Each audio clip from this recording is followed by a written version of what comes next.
We are live. I want to let everybody know that here, as we are live, I just want to ask your patience with the way I set up this live streaming. I'm using OBS Studio instead of directly doing it on Facebook like what I did earlier when my wife and I having breakfast. Now it's time that we have to go in a practical way.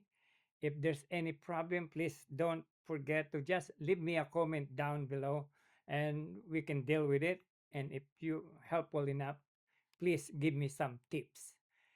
Now, because the world listen more to what we live than what we say, I'm going to ask, what if the problem isn't that people don't hear the message, but that they don't see it in us? Welcome, everyone. I'm really glad you're here. This is Faith Works, kung saan we don't promote religion and we don't talk about politics. What we share here is something more real, our personal relationship with God. So kung nahihiya kang mag-English, okay lang. Kung gusto mong mag-Tagalog, okay lang din. Taglis tayo dito. Just be yourself. This is a safe space to listen, to reflect, and maybe to see God in a way you haven't seen before. Hindi ito tungkol sa pagiging perfect. It's about being real. Tunay lang. So stay, listen, and if something speaks to your heart, that's where it begins.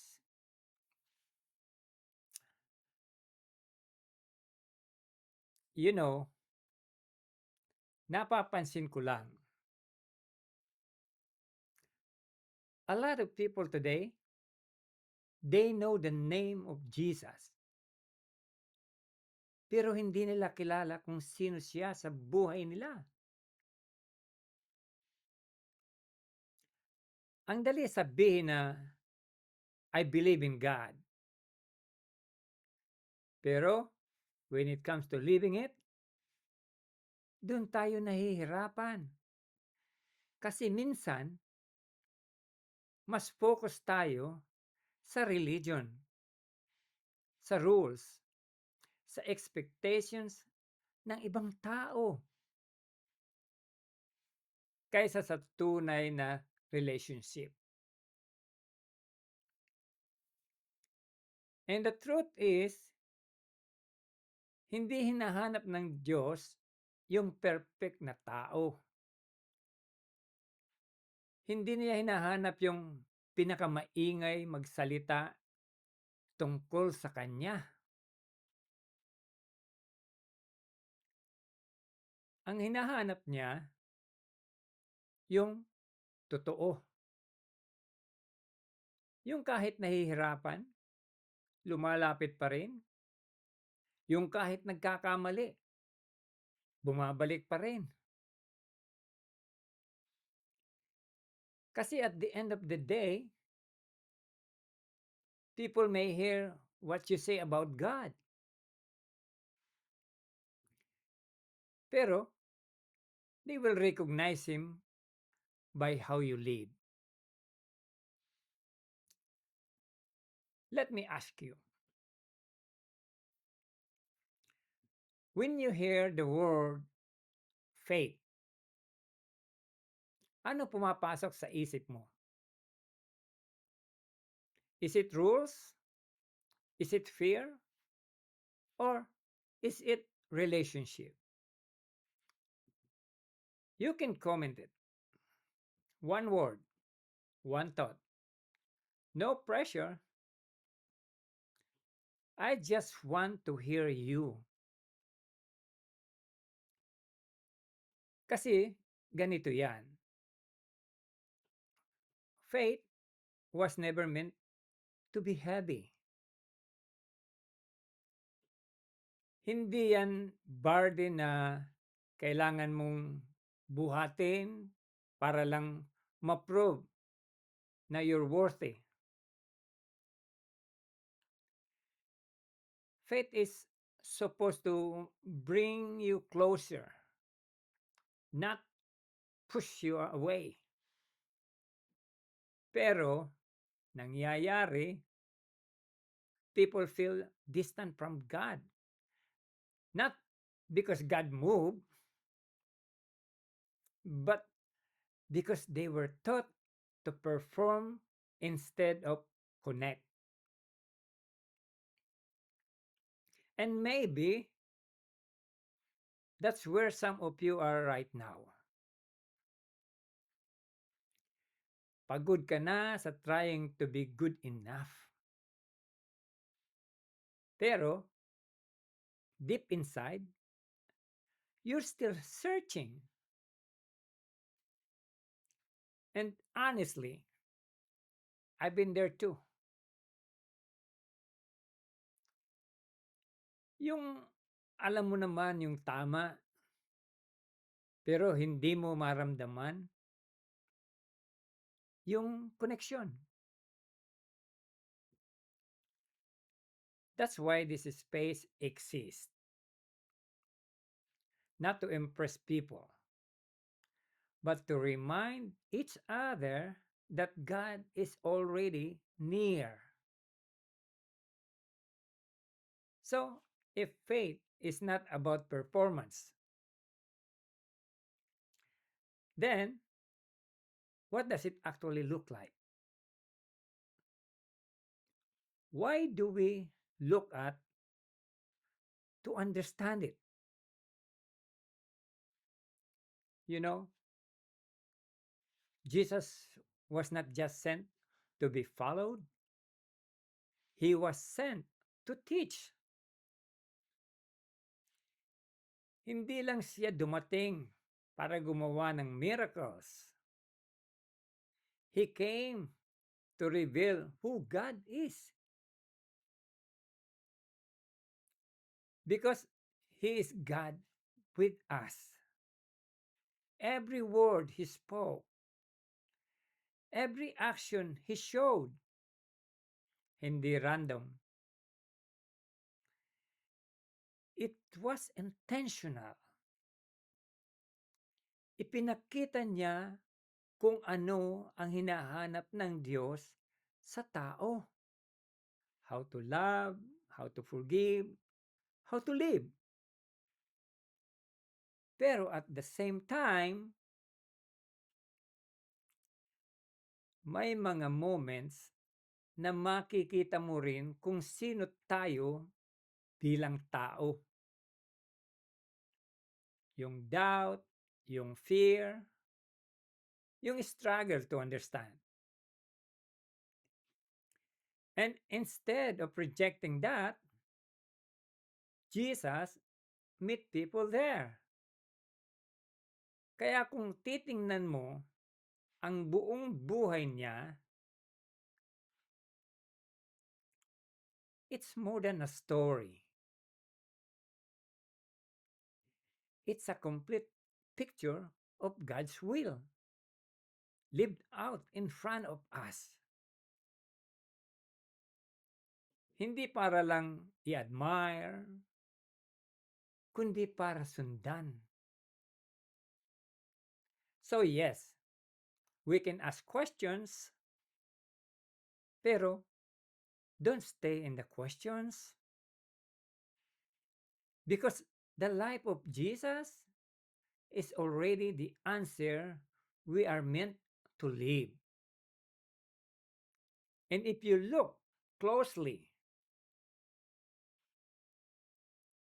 may mga moments si Jesus na lumalayo siya sa crowd. Hindi para magtago, but to be alone with the Father. Walang audience, walang performance, walang kailangang i-impress. Just Him and God. And I think that's something we often miss. Kasi ngayon, prayer, prayer can sometimes feel like something we have to show,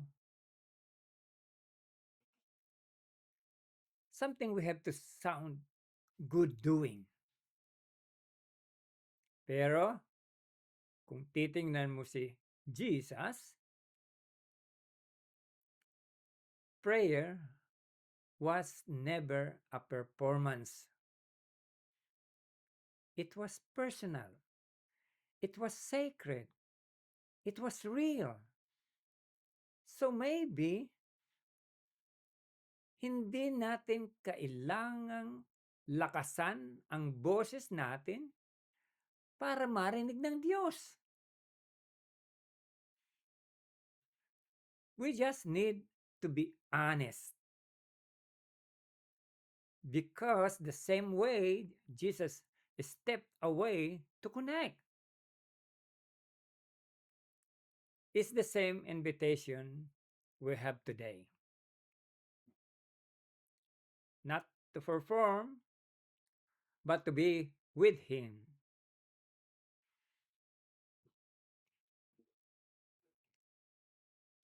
So let me ask you, are you just learning about Jesus? Or are you actually learning from Him? Magkaiba yon because knowing about Him is information. But living like Him, that's transformation. If something hit you now, you can share it. What's one thing you feel God is teaching you right now? Kahit simple lang. One word. One sentence. So let me ask you, when was the last time you took you talked to God? Not to say the right words, but just to be real.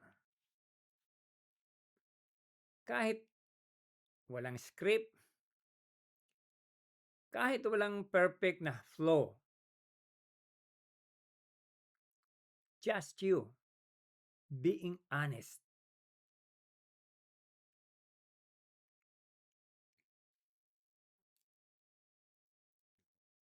If you're comfortable,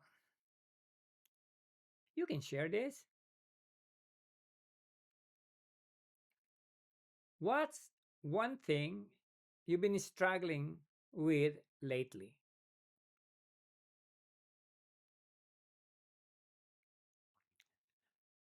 No need to explain everything. Kahit one word lang. We're not here to judge. We're here to walk together.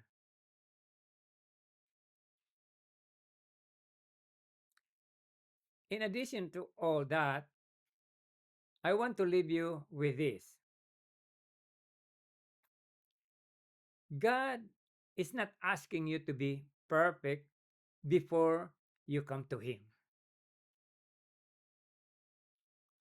He's asking you to come as you are. Hindi mo kailangang ayusin lahat ng buhay mo bago ka lumapit. Because the truth is, It's not religion that changes a person, it's relationship. So, wherever you are right now, God sees you, God knows you, and He's not far.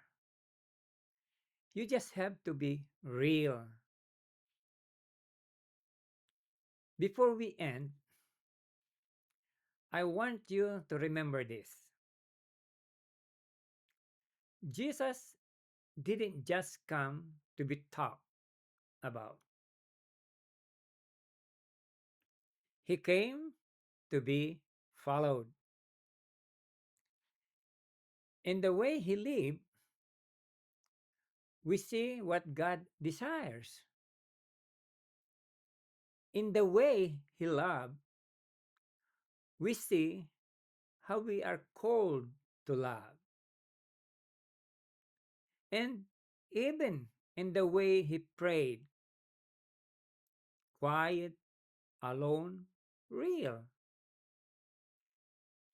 we see that our relationship with God was never meant to be a performance. Hindi ito tungkol kung gaano ka kagaling magsalita. Hindi ito tungkol sa kung gaano ka kadalas makita ng tao sa simbahan. It's about who you are when it's just you and God. Kasi doon nasusukat ang totoo. So now, don't try to be perfect. Don't try to sound right. Just be real. Because the life of Jesus is not just something to understand, it's something to live. And that life starts in the quiet moments no one else sees. You know,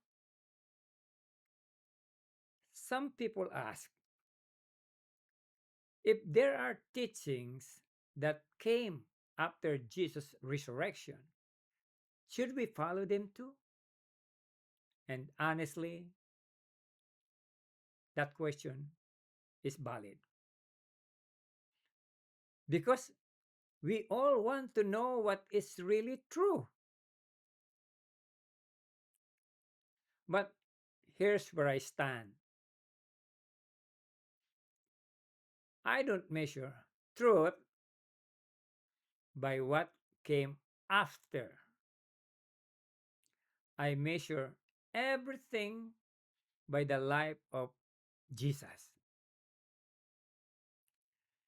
Because if He is God with us, then His life is already the full picture of what God wants us to be.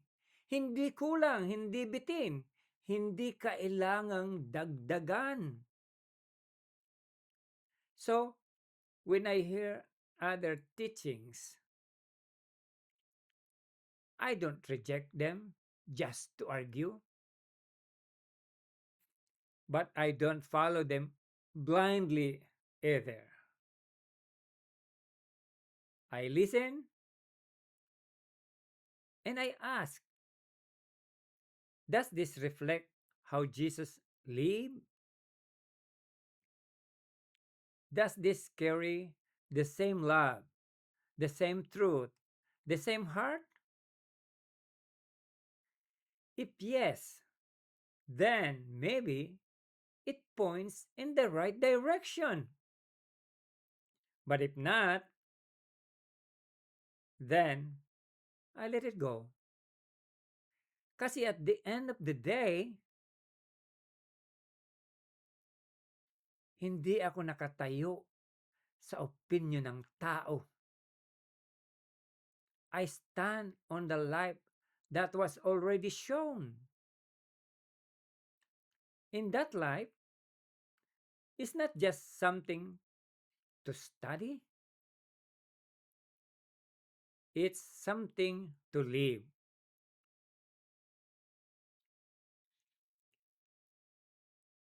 Thank you for being here. Thank you for your time. If this spoke to you, you can follow FaithWorks. We do this regularly, just real conversation about faith. FaithWorks is not about religion, it's about living what is real.